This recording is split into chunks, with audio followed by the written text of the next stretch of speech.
நீங்க 10,000 20,000 கொடுத்து இப்படி ஒரு ஆக்டிவான அரவணாவை வாங்கிட்டு போய் உங்க டேங்க்ல விடுவீங்க. அது 2வது நாளே வந்து இப்படி ஆயிரும், இல்லாட்டி செத்து போயிரும். ஸோ இப்படி ஆகக்கூடாதுன்னு நீங்க நினைச்சீங்கன்னா நான் சொல்ற இந்த டிப்ஸை நீங்க ஃபாலோ பண்ணுங்க. இந்த வீடியோல நான் வந்து அரவணா எப்படி வாங்கலாம், எந்த அரவணா வாங்கலாம், எந்த அரவணா வந்து ஹார்டியா இருக்கும், எது வீக்கா இருக்கும், எப்படி வளர்த்தலாம்னு சொல்லி எல்லா டிப்ஸும் நான் உங்களுக்கு ஷேர் பண்றேன். ஸோ நீங்க நம்ம சேனலை இன்னும் சப்ஸ்கிரைப் பண்ணாம இருந்தீங்கன்னா மறக்காம சப்ஸ்கிரைப் பண்ணி வச்சுக்கோங்க.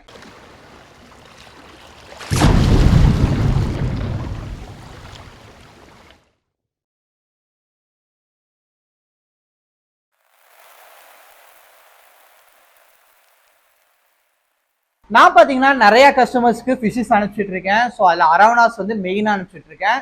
ஸோ ஸ்டார்டிங் பார்த்தீங்கன்னா 2000 ரூபாயிலிருந்து ஒரு 20,000 30,000 40,000 50,000 சொல்லி நிறைய ரேஞ்சில் நான் ஃபிஷஸ் அனுப்பிச்சிருக்கேன். கஸ்டமர்ஸ் பார்த்தீங்கன்னா 2வது நாளே அந்த ஃபிஷஸ் எடுத்துரும். அது ஏனே தெரியாது. அது எனக்கு வந்து இந்த மாதிரி வீடியோஸ் அனுப்பிச்சுடுவாங்க, ப்ரோ ஒரே நாளில் ஃபிஷஸ் எடுத்துருச்சுன்னு சொல்லி. ஸோ இது வந்து ஃபிஷ்ஷு மேலே ஃபால்ட்டு கிடையாது. ஏன்னா வந்து நான் இங்கேருந்து ஃபிஷ்ஷு சேஃபாக அனுப்புவேன். ஃபிஷ்ஷு வந்து பார்சல்ல சேஃபா போய் ரீச் ஆயிடுச்சுன்னா ஃபிஷ் ஹெல்த்தின்னு தான் அர்த்தம். ஸோ இது ஏன் இப்படி நடக்குதுன்னு நான் ரிசர்ச் பண்ணும்போது எனக்குமே 2-3 ஃபிஷ் இப்படி அடி வாங்குச்சு. ஸோ இப்படி அடி வாங்காமல் வைக்கணும்னா நீங்கள் நான் இப்போ சொல்ல போகிற டிப்ஸ் எல்லாம் வந்து ஃபாலோ பண்ணுங்க, கண்டிப்பாக அடி வாங்காது. அதுக்கு முன்னாடி நான் உங்களுக்கு வந்து எந்தெந்த அரவணா வந்து ஹார்டி, எந்தெந்த அரவணா வந்து நீங்கள் பார்த்து வைக்கணும்னு சொல்லி ஃபர்ஸ்ட் அது சொல்லிடுறேன். அப்புறம் உங்களுக்கு ஃபிஷ் எப்படி வந்து நீங்க வைக்கலாம், ஒரு ஃபிஷ் புது ஃபிஷ் வாங்கிட்டு போனீங்கன்னா எப்படி வைக்கலாம்னு நான் சொல்றேன். ஸோ ஃபர்ஸ்ட் பாத்தீங்கன்னா நம்ம ஹார்டியான ஃபிஷ்ல இருந்து போகலாம். ஃபர்ஸ்ட் ஹார்டியான ஃபிஷ் என்னன்னு பாத்தீங்கன்னா சில்வர் அரவணாவும் ஆல்பினோ அரவணாவும் தான். இந்த அரவணாஸ் நீங்க எந்த சைஸ்ல வாங்கினாலும் சரி, எந்த தண்ணியில விட்டாலும் சரி வந்து அது வந்து உயிரோட தான் இருக்கும். நீங்க வந்து லைஃப் லாங் வந்து அதை வளர்த்தலாம், அதோட லைஃப் லாங்கு.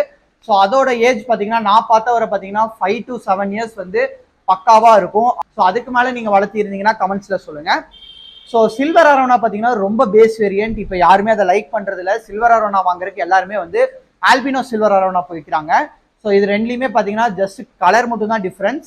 ஸோ ஹார்டியான அரவணான்னு எடுத்துட்டிங்கன்னா சில்வர் அரவணா அப்புறம் ஆல்பினோ சில்வர் அரவணா இது ரெண்டுமே வந்து ரொம்ப ஹார்டி. ஸோ இதை வந்து பிகினராக இருந்தீங்கன்னா தாராளமாக சூஸ் பண்ணுங்க. நெக்ஸ்ட் பார்த்தீங்கன்னா Australian golden pearl arowana. So இது வந்து கோல்டன் பேர்ல் அரவணான்னு சொல்லுவாங்க, ஜார்டினி பேர்ல்னு சொல்லுவாங்க, இல்ல பேர்ல் அரவணான்னு சொல்லுவாங்க. இது வந்து எங்க இருந்து வருதுன்னு பாத்தீங்கன்னா ஆஸ்திரேலியால இருந்து வருது.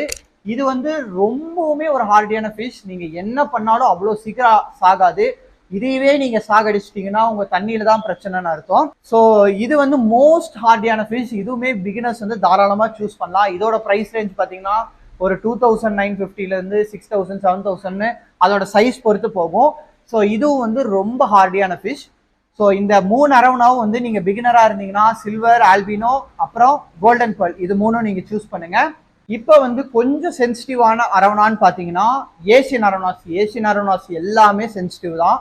ஸோ அதில் பார்த்தீங்கன்னா RTG, golden highback, super golden highback, 24K golden, blue base golden, chili red அப்படின்னு சொல்லி எல்லாமே எல்லா ஏசியன் அரவணாஸும் வந்து கொஞ்சம் சென்சிட்டிவ் தான். நீங்கள் ஃபர்ஸ்ட் வாங்கிட்டு போய் செட் பண்ணுற வரை சென்சிட்டிவ். ஒரு வாரம் உங்ககிட்ட தாண்டிடுச்சுன்னா அந்த அரவணாவும் ஹார்டி ஆயிரும். ஸோ அது எப்படி நீங்கள் செட் பண்ணணும் அதுதான் வந்து இந்த வீடியோவுக்கான மெயின் கண்டென்ட். ஸோ எப்படி செட் பண்ணணும்னு நான் சொல்கிறேன். இது வந்து நான் யார்கிட்ட கேட்டோ கூகுளில் படிச்சோ நான் சொல்லலை. நான் இத்தனை வருஷமா எப்படி வளர்த்திட்டு இருக்கணும் அதில் படித்து அப்சர்வ் பண்ணதான் நான் சொல்கிறேன். ஸோ இப்படி பண்ணீங்கன்னா உங்களுக்கும் அந்த ஃபிஷ்ஷை வந்து சேஃபாக இருக்கும். ட்ரை பண்ணி பாருங்க. ஃபர்ஸ்ட் நீங்கள் ஒரு அரவணா கடையிலேருந்து பர்ச்சேஸ் பண்ணோன்னே அந்த அரவணா வந்து உங்கள் டேங்க்ல வந்து ஒரு 4 to 5 minutes வந்து ஃப்ளோட் பண்ண விடுங்க. ஸோ இது பேர் வந்து அக்ளமேஷன். இதை ஏன் பண்றாங்கன்னா கடையில நீங்க வாங்கிட்டு வர அரவணா வேற டெம்பரேச்சர் தண்ணியில இருக்கும். இப்போ உங்க டேங்க் வந்து வேற டெம்பரேச்சர்ல இருக்கு. அதனால நீங்க உங்க தண்ணியில ஃப்ளோட் பண்ண விடும்போது கடையில இருக்க வாட்டர் டெம்பரேச்சர்ல இருந்து அந்த அரவணா கொஞ்சம் கொஞ்சமா உங்க வாட்டர் டெம்பரேச்சருக்கு அடாப்ட் ஆகும். ஸோ அதனால வந்து ஃபர்ஸ்ட் நீங்க ஃப்ளோட் பண்ண விடுங்க. ரெண்டாவது என்னன்னு பாத்தீங்கன்னா உங்க டேங்க்ல இருக்க தண்ணியை வந்து ட்ரிப் பண்ண விடுங்க. அதாவது வந்து ஒரு சின்ன பைப் எடுத்து உங்க டேங்க்ல இருக்க தண்ணியை வந்து அந்த அரவணோட பாக்கெட்டுக்குள்ள வந்து கொஞ்சமா ஒரு 5 minutesக்கு ட்ரிப் பண்ண விடுங்க. ஸோ இது ரெண்டு வந்து நீங்க ஃபர்ஸ்ட் கம்பல்சரி பண்ணியே ஆகணும். நெக்ஸ்ட் உங்க டேங்க் செட்டப் எடுத்துக்கிட்டீங்கன்னா உங்க டேங்க் செட்டப் வந்து கண்டிப்பா வந்து 50% மட்டும் வாட்டர் வைங்க. எடுத்தோடனே வந்து உங்க டேங்க்ல வந்து தண்ணி ஏற்றி வைக்காதீங்க. உங்க டேங்க்ல வந்து அரைவாசி மட்டும் தண்ணி இருக்க மாதிரி வைங்க. அப்பதான் வந்து அந்த அரவணாஸ்க்கு வந்து ஸ்விம் பிளாடர் டிசீஸ் வராது. நீங்க கடையில இருந்து ஒரு அரவணா வாங்கிட்டு உங்க தண்ணியில வந்து டைரக்டா விட்டீங்கன்னா மோஸ்டா வந்து ஃபர்ஸ்ட் வரக்கூடிய டிசீஸே வந்து ஸ்விம் பிளாடர். ஏன்னா வந்து கடையில வந்து ஒரு டெப்த்ல வந்து அரவணா வச்சிருப்பாங்க, உங்க டேங்கோட டெப்த் வந்து அதிகமா இருக்கும். ஸோ அதனால வந்து ஸ்விம் பிளாடர் வரும். இதை நான் வந்து நிறைய டைம் நோட்டீஸ் பண்ணிட்டேன். நான் எங்கேருந்து அரவணா எடுத்தாலும் என் டேங்க்ல வந்து ஃபுல் வாட்டர் லெவல் வச்சிருந்தேன்னா கண்டிப்பாக அதில் ஸ்விம் பிளாடர் வரும். அதனால வந்து நீங்கள் வந்து பாதி தான் தண்ணி வச்சிருக்கணும். செகண்ட் வந்து நீங்கள் சூஸ் பண்ணுற ஃபில்டர், கார்னர் ஃபில்டர்ஸ் அவாய்ட் பண்ணுங்க. கார்னர் ஃபில்டர்ஸ், டாப் ஃபில்டர் இது எல்லாமே அவாய்ட் பண்ணுங்க. நீங்க வைக்கக்கூடிய ஃபில்டர் என்னன்னு பார்த்தீங்கன்னா மோட்டரும் ஸ்பாஞ்ச் ஃபில்டர் மட்டும் தான் வைக்கணும். ஸோ நீங்க யூஸ் பண்றது வந்து ஸ்பாஞ்ச் ஃபில்டரா யூஸ் பண்ணணும். அதாவது 2 டைப் ஆஃப் ஸ்பாஞ்ச் ஃபில்டர் இருக்கு. ஒன்று வந்து கார்னர்ல ஒட்ட வைக்கிற ஸ்பாஞ்சு, அது வந்து ஃபிஷ்ஷை ஒரு சைடு தள்ளிட்டே இருக்கும், அதனால உங்க ஃபிஷ்ஷுக்கு ரெஸ்டே கிடைக்காது. நான் சொல்ற ஸ்பாஞ்ச் ஃபில்டர் வந்து இப்படி இருக்கும், நான் உங்களுக்கு வீடியோ ப்ளே பண்றேன். ஸோ இந்த ஸ்பாஞ்ச் மட்டும் வாங்கி போடுங்க. இது பட்ஜெட் ஃப்ரெண்ட்லி, உங்க டேங்க்ல ரொம்பவுமே சூப்பரா இருக்கும். இதுதான் நானுமே போட்டிருக்கேன். ஸோ இந்த ஸ்பாஞ்ச் வந்து ரொம்பவுமே சூப்பரா க்ளீன் பண்ணுது. எந்த மோட்டர் வேணாலும் இதில் ஆட் பண்ணி போடுங்க, ரொம்ப சூப்பரா க்ளீன் பண்ணும். அரவணாஸையும் வந்து ரொம்ப ஹெல்த்தியா வச்சுக்கும். நெக்ஸ்ட் பாத்தீங்கன்னா ஹீட்டர். ஸோ ஹீட்டர் வந்து மஸ்ட் கிடையாது, முடிஞ்ச அளவுக்கு நீங்க போட்டுக்கோங்க. ஹீட்டர் போட்டாலும் வந்து ஒரு 27 to 28 டிகிரி மட்டும் செட் பண்ணி வைங்க. ரொம்ப அதிகமாக வைக்காதீங்க, ரொம்ப கம்மியாக வைக்காதீங்க. ஹீட்டர் நிறைய பேருக்கு புரியாத ஒரு விஷயம் என்னன்னா, ஹீட்டர் வந்து தண்ணியை ஹீட் பண்ணுதுன்னு நினைச்சிட்டு இருக்காங்க.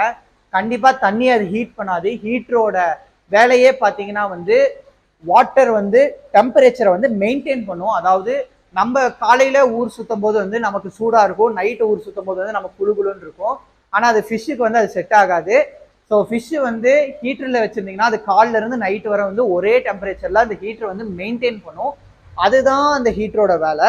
நெக்ஸ்ட் பாத்தீங்கன்னா கல்லுப்பு. கல்லுப்பு வந்து நீங்க ரொம்ப அதிகம் போட வேண்டாம். கல்லுப்பு எதுக்குன்னா உங்க வாட்டர்ல இருக்க டென்சிட்டி அட்ஜஸ்ட் பண்றதுக்கு தான் கல்லுப்பு போடுறோம். ஸோ இதெல்லாம் நான் போட்டு ஃபிஷ்ஷஸ் வந்து ஹெல்த்தியா இருக்கு, அதனால தான் நான் உங்களுக்கு சஜஸ்ட் பண்றேன்.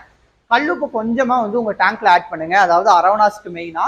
ஸோ ஃபிஷ்ஷுக்கு வந்து கல்லுப்பு ரொம்ப இம்பார்ட்டன்ட்னு சொல்லி நான் இதுல வந்து புரிஞ்சுக்கிட்டேன். நீங்க கல்லுப்பு போட்டாலும் சரி, இல்லைன்னா அக்வாரியம் சால்ட்ன்னு இருக்கு, ஸோ அது வாங்கி போட்டாலும் சரி. ஸோ இதுல இருந்து உங்களுக்கு என்ன புரியுதுன்னா, மீன் குழம்புக்கும் கல்லுப்பு தான் தேவைப்படும், அரவணா மீனுக்கும் கல்லுப்பு தான் தேவைப்படும். ஸோ வளர்த்துறதுக்கும் சரி, சாப்பிட்றதுக்கும் சரி உப்பு முக்கியம், அதை மறந்துடாதீங்க. ஸோ இதுதான் பார்த்தீங்கன்னா வாட்டர் கண்டிஷன். வாட்டர் வந்து கண்டிப்பாக வந்து ஆரோ வாட்டர் யூஸ் பண்ணுங்க, நீங்க குடிக்கிற தண்ணி யூஸ் பண்ணுங்க, இல்லாட்டி கேன் வாட்டர்னாச்சு வாங்கி யூஸ் பண்ணுங்க. ஏன்னா போர் தண்ணி யூஸ் பண்ணவே கூடாது. உங்க பக்கத்துல இருக்க அக்வாரியம் சொன்னா நீங்க நம்பாதீங்க. தயவு செஞ்சு நீங்க எந்த அக்வாரியம்ல வாங்கினாலும் எனக்கு பிரச்சனை இல்லை, அவங்க சொல்றதை மட்டும் நம்பாதீங்க. ஏன்னா போர்ல வந்து போர் வாட்டர்ல நார்மலா எந்த ஃபிஷ்ஷஸும் வாழ்றது இல்லை. ஃபிஷ்ஷஸ் நார்மலா வாழ்றது எந்த தண்ணியோ அந்த தண்ணியே நீங்க ஆட் பண்ணுங்க. டாப் கண்டிப்பா க்ளோஸ் பண்ணுங்க. அரவணா ஃபிஷஸ் வந்து எல்லாமே குதிக்கக்கூடிய டைப்பு, எல்லாமே டாப்லேயே ஸ்விம் பண்ற டைப்பு. ஸோ அதனால வந்து டாப்பும் கண்டிப்பா க்ளோஸ் பண்ணி வைங்க. நெக்ஸ்ட் பாத்தீங்கன்னா ஃபீடிங். ஸோ ஃபீடிங்னு வரும்போது அரவணாஸ்க்கு என்ன ஃபீட் பண்ணலான்னு நிறைய பேர் வாங்குறதுக்கு முன்னாடி என்னன்னு கேட்குறீங்க. உங்களுக்கு பெல்லட்ஸ் தான் வந்து ஈஸி, அது எனக்கும் தெரியும், எல்லாத்துக்குமே தெரியும். ஆனா அரவணாஸ்க்கு வந்து ஃப்ளஷி ஃபுட் போட்டிங்கன்னா தான் ரொம்ப ஹெல்த்தியா இருக்கும், ரொம்ப சேஃபா இருக்கும், ரொம்ப ஆக்டிவா இருக்கும், ரொம்ப சீக்கிரம் பெருசா வளரும். ஸோ ஃப்ளஷி ஃபுட்டுன்னா என்னன்னு பார்த்தீங்கன்னா ப்ரான்ஸு, ஷ்ரிம்ஸு, சிக்கன் ஹார்ட்டு, இல்லை லைவ் ஃபிஷ், இந்த 4 தான் ஃப்ளஷி ஃபுட்டு. ஸோ இது 4 வந்து முடிஞ்ச அளவுக்கு போடுங்க. அரவணாஸ்க்கு வந்து 1 டே விட்டு 1 டே போட்டால் போதும், ஆல்டர்னேட்டிவ் டேஸ் போட்டால் போதும். 2 நாள் நீங்கள் பட்னி போட்டாலும் அது ஒன்றும் பண்ண போகிறதில்ல. போடும்போது ப்ராப்பராக ஃபீட் பண்ணுங்க. ஏன்னா என் அரவணாஸ்லாம் நான் அப்படி தான் வளர்த்திட்டு இருக்கேன். டெய்லி ஃபீட் பண்ணணும்னு அவசியம் இல்லை, பெல்லட்ஸ் போட்டால் மட்டும் தான் நீங்கள் டெய்லி ஃபீட் பண்ணணும். ஏன்னா பெல்லட்ஸ் நீங்கள் போடுறது பாதி ப்ரோட்டீனாகவும் பாதி வேஸ்ட்டாகவும் போயிடும். சிக்கன் ஆட் ப்ரான்ஸ்லாம் போட்டிங்கன்னா மோஸ்ட் ஆஃப் ப்ரோட்டீனாக மட்டும்தான் போகும், வேஸ்ட் அதிகம் கிரியேட் பண்ணாது. அதனால வந்து ஃபீடிங் ப்ராப்பராக பண்ணுங்க ஃபிஷஸ்க்கு.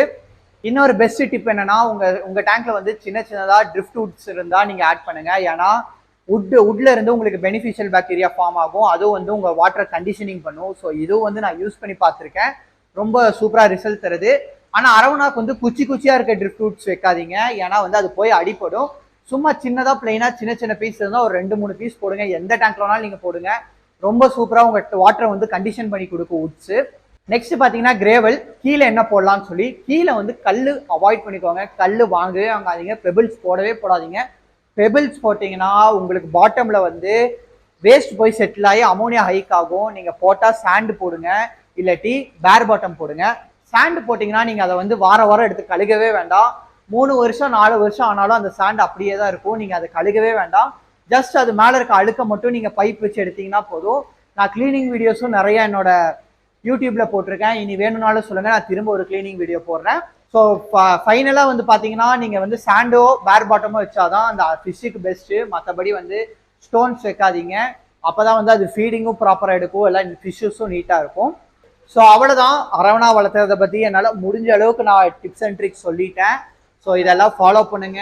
ஸோ இதில் மெயினாக நான் சொல்ல வர்றது என்னன்னா, silver, Alpino, pearl, golden pearl, இது மூணும் ரொம்பவுமே ஹார்டி. நீங்கள் எப்படி வேணாலும் வளர்த்தலாம்.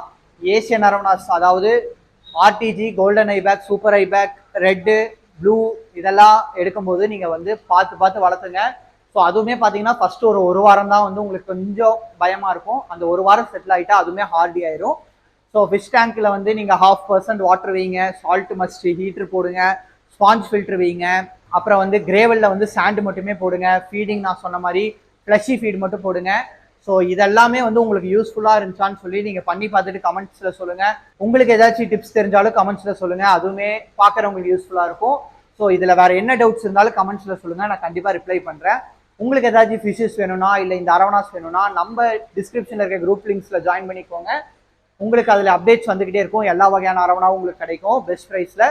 ஸோ இந்த வீடியோ பார்த்துட்டு இருந்ததுக்கு ரொம்ப நன்றி. வீடியோ பிடிச்சிருந்தா லைக் பண்ணுங்கள். என்ன மாதிரி வீடியோஸ் வேணும் கமெண்ட்ஸில் சொல்லுங்கள். நீங்கள் இன்னும் நம்ம சேனலை சப்ஸ்கிரைப் பண்ணாட்டி மறக்காமல் சப்ஸ்கிரைப் பண்ணிருங்க. தேங்க்யூ ஃபார் வாட்சிங்.